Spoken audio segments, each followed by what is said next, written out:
And now, from the CFTK-TV studios, this is Open Connection with your host, Robert Pictou. Welcome to Open Connection, your host, Robert Pictou. Our show today comes to you from the traditional and unceded territory of the Tsimshian people. After the smallpox epidemic of 1862, survivors relinquished their treasures and ceremonial practices as part of the price of admission to Anglican lay minister William Duncan's religious order. A year later, Reverend Robert Duncan of Scotland arrived to Old Metlakatla, where he acquired 77 ceremonial objects. On today's Open Connection, we open our archives as Tsimshian leaders view artifacts of their ancestors. Tsimshian Tribal Council President Bob Hill says this isn't the first time the nation has tried to get this particular collection back. It surfaced about 4 years ago, at which time there was a dollar amount placed on this particular collection, and at that time it was anywhere between $3.5 and $4 million. And 4 years later it surfaces again with another dollar figure attached to it, and this time it's in excess of $5 million. As far as the Tsimshian Nation is concerned, the ceremonial artifacts contained within the Simon Carey collection were taken by Carey's ancestor, the Reverend Robert Dundas, under false pretenses. It's not that we worship the totem poles and the artifacts that are used in whenever there's a feast. In the feasting, it's done in a way of thanking the great Creator for the harvest in the 4 seasons of the year that the Tsimshian people do their harvest within different areas of their traditional territory. And then the missionaries came and took the initiative of saying, you cannot, if you're going to be a Christian, you cannot continue to have these artifacts. You'll have to give them up. And a lot of our people in a feeling that they had to do that, and that's how the missionaries got a great number of those artifacts. You get dumbfounded when you see what the people have been doing, taking our artifacts out of our villages and even robbing the graves, especially the missionaries that were here. They were taken on the pretense that we would become Christians and not go back to our wild ways. That was the idea of them taking as much of this away from us as we can. Now, if we can get this back and repatriate it to the village or wherever it belongs, once we get to have a look at these, we'll be able to come up with some kind of history on it. It's uncertain how many pieces are in the collection or the exact nature of the artifacts because any documentation on it has yet to be released to the Tsimshian. It is thought, though, that at least part of the collection is connected to the great chief Leguerc. Leguerc was such a great leader for his people, not only in trading, but a leader to move around with these people in the 4 seasons of the year, as I mentioned earlier. It's how our people move, the 4 seasons of the year in their harvest of all the resources to sustain them from year to year. Originally, the Tsimshian had gone to Federal Heritage Minister Sheila Copps for help in trying to bring the Simon Carey collection back to Canada. Unfortunately, Hill says the move worked against them as federal support meant the collection would never be shown in the country. Simply because of our laws of the country, that if it does come back into this country, then it would, the government has the ability to repossess this particular collection because it originated in Canada.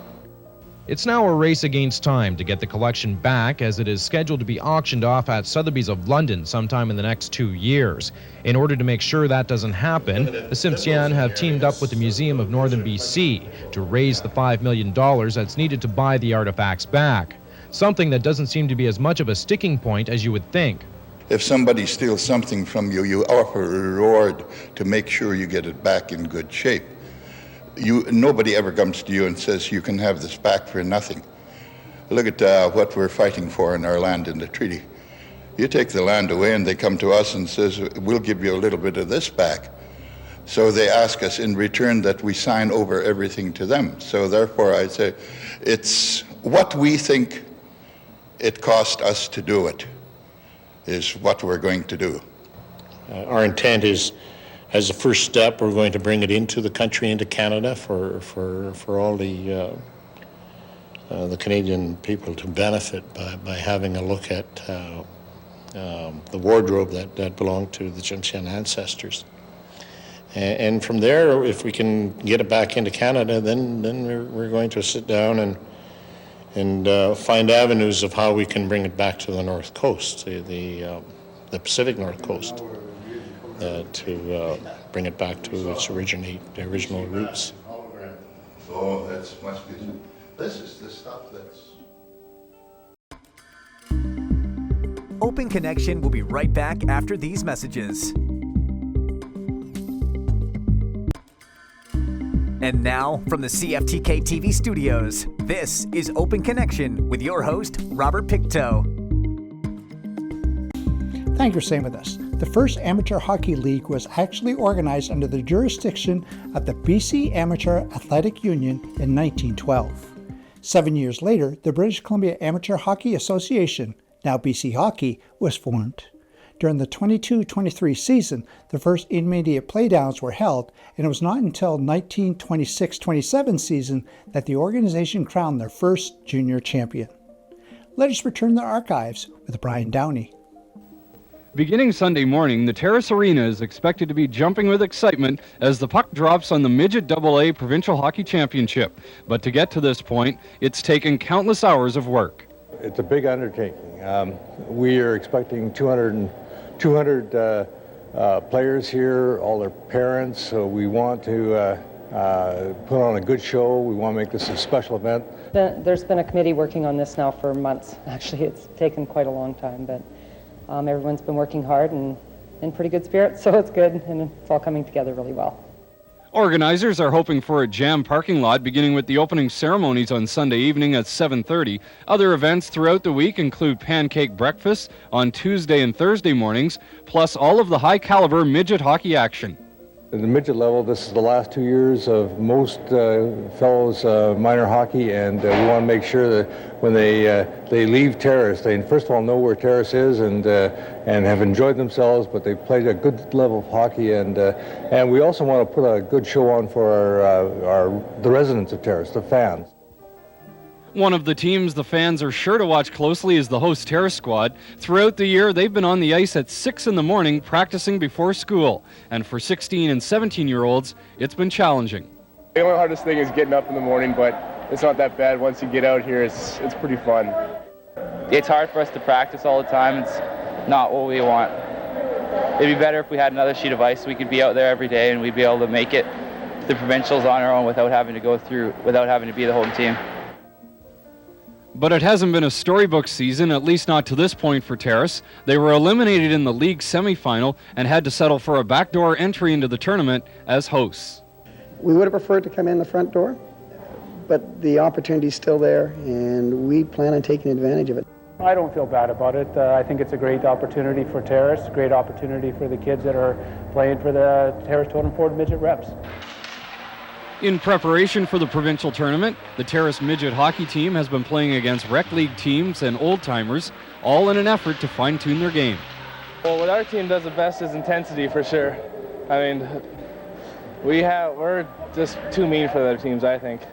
I mean, we're always alive here. We're always moving.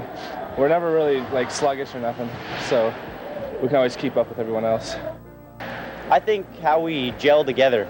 We come together good as a team. We are always, it's not like we're having too much fun out there, but we are having a lot of fun. We don't go out there just to hit people or anything like that. It's always for the fun of it.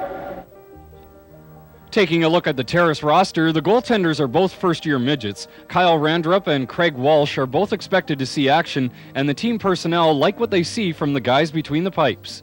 The defense is also made up of first-year players, and this group of 16-year-olds has steadily improved throughout the year.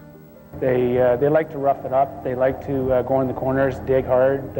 They like protecting the goaltender, and they like leaving openings for the goaltender to see the puck coming in. So definitely the defense is going to be very strong for us. A close eye will also be kept on the Terrace forwards. They play an aggressive forechecking style, and this group features some fast skaters and guys that can put the puck in the net. With all the ups and downs Terrace has endured throughout the season, this team has been very coachable. This particular group has just been excellent to be around. Their sense of humor is, I don't think you see anything like it. And if you relax and listen to them, you can learn a lot too. Each one of these kids teaches me something every time out, whether it's how to be more positive, about a sense of humor, or even about responsibility. They're excellent young men and a very easy group to be around. Few teams get a second chance, but this group of Terrace hockey players has the opportunity to erase the past and shine on the provincial hockey stage at home. And that's exactly what they intend to do. The players are optimistic about their chances. They're fairly high. When you're at your hometown, it's fairly, everyone's having expectations for you guys to do well. I'm hoping to finish in at least the top 4 or 5 rankings, and I think we have a good chance of doing that. The way we're playing right now is we could probably do it. I expect first place, nothing less. I think we can do it. I know we can do it. There's no doubt in my mind that this team can come together and make it happen. Another team that wants to make it happen is Kitimat. They won the Skeena Valley Hockey League Championship, and they're coming into the tournament feeling good about themselves. Open Connection will be right back after these messages. And now, from the CFTK-TV studios, this is Open Connection with your host, Robert Pictou. Welcome back to Open Connection. The Kitimat Ice Demons joined the Central Interior Hockey League in 2002. They won back-to-back Koi Cups as British Columbia's senior AA champions in 2005 and 2006. Let us return the archives with Kitimat captain Derek Wakata. We have the team to win the provincials. It's just a matter of doing it. We got to be prepared for it, and we have the ability to go there. We got the team for sure. Just a matter of the will. We got to want it. I feel we're going to do an excellent performance there. I think we have the capability to finish high up in the rankings. I think we have a good shot at the title. This season hasn't been all roses for Kitimat. This is a team that's had their share of ups and downs like any other, but they've managed to come through it. At midget age is really tough because, the kids are teenagers, so, they're going through their teenage years, peer pressure. A lot of kids have girlfriends, kids have part-time jobs, and a heavy workload at school, being grade 11 and 12, so all that stuff combined, plus the hockey schedule going 6 days a week is a pretty stringent, curriculum for a kid to follow throughout the year, so it's a big commitment. In turn, with a big commitment shown by Zielinski being on the ice at least 4 times a week with the team, including weekly exhibition games against a Kitimat men's rec league team, the results from the players have been positive, and in the process, the head coach has had the team on his side. We had some problems at the beginning of the year, but now we're acting more like one unit. He's taught us to be more disciplined, and we've worked quite nicely on our power play unit. I think Mark has done an exceptional job. Mark is just an awesome guy. He responds well to the kids respond well to him. They have a really good relationship and a lot of respect both ways. He's a good role model, and it's just nice having a good coach that came on the bench. On the ice, a big part of Kitimat's good fortune this season can be directly traced to their goaltending. Ricky Dollywall and Tom Mildenberger are both netminders in their second year with the team, and they've been solid all season long. Up front, the Kitimat forwards consist of 3 balanced lines. They're exciting to watch. Like I said before, very, very fast, and some good goal scorers. The defense is very solid. We have a good defensive core. We've got some good size back there. Very, very versatile bunch of guys.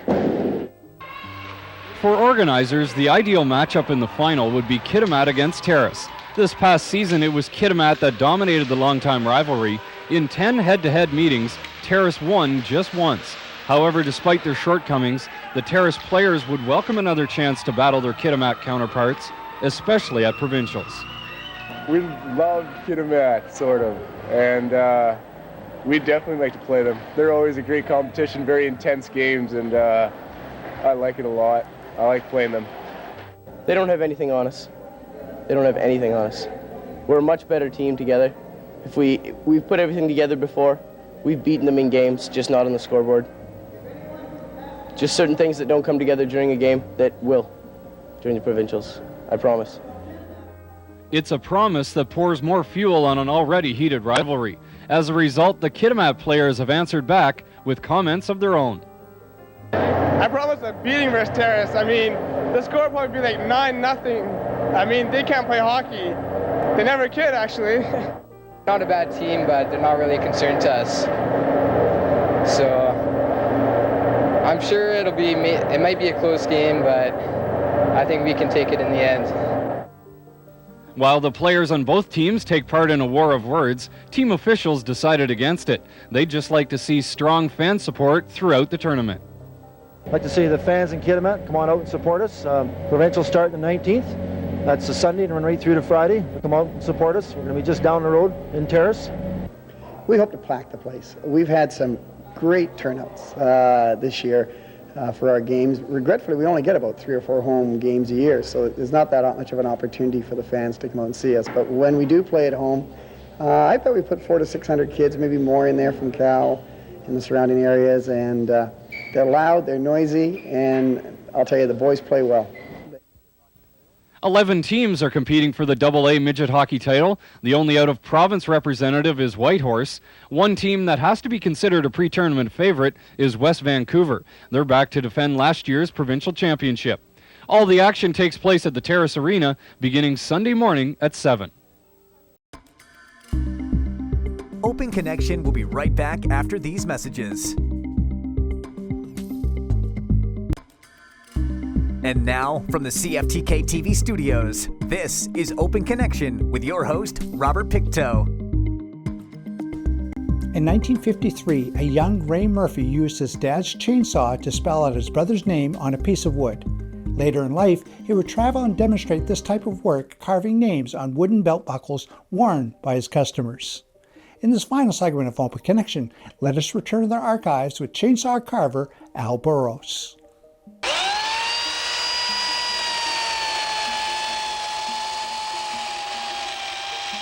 This is how Al Burrows begins almost all of his wooden works of art. With chainsaw buzzing, he cuts away at a block of wood which will usually become some kind of wildlife. Well, it's a very relaxing kind of hobby, and it's a good way to pass the winters, long winters up here. Burrows has worked with wood his whole life, building boats and log homes. And with no formal carving training, he began doing wood sculptures 10 years ago. Went to a couple of Duck Unlimited banquets and saw all the neat carvings there that they auctioned off, and thought, well, I can do that and maybe help out a bit. He's done nearly 60 carvings over the years, including this plane, a birthday gift for his grandson who turns 3 next week. Burrows likes to be challenged by a new project and will try anything, but he especially likes to sculpt animals. Well, I like the big horse head. It's done in birch, and took me quite a while to do it, but it just, our neighbors have horses next door, and they would kind of come over and visit and give me inspiration.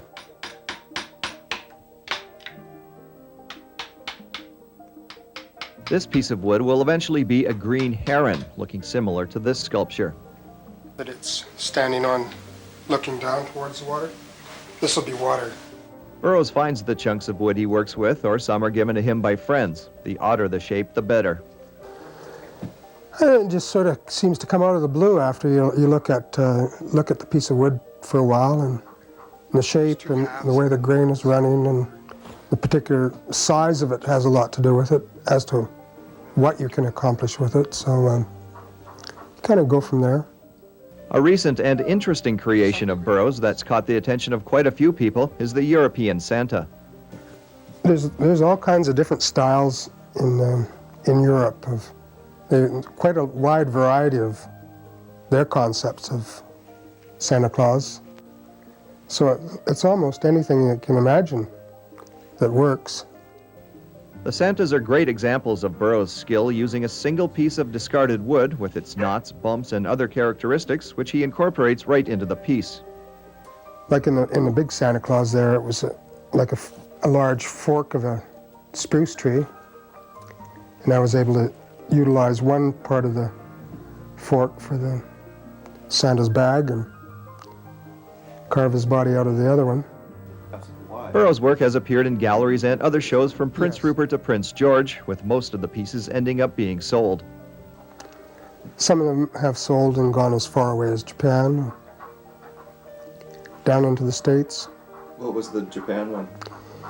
It was a white swan, fairly large, and I was quite surprised that somebody would buy it and transport it to Japan, but it's kind of a nice feeling. Nice feelings are great, but they don't pay the bills, and neither does sculpting animals out of wood. He spends about 30 hours on each piece, making a couple to a few dollars an hour. So this is not a money-making full-time venture by any means. Because I have to be making a living other ways, I guess. Burroughs does it for the love and artistic expression of it. He's somewhat surprised there aren't a lot of people in the Northwest doing what he does, but he thinks that may change as demand continues to increase. There seems to be a lot more literature on it, magazines on wood carving and things like that. I think it'll be definitely a growing interest in. There hasn't been a lot of progress, at least publicly, since the December 11th Supreme Court of Canada ruling that gave the Wet'suwet'en and Gitxsan more power in their claim of 58,000 square kilometers of Northwest BC land.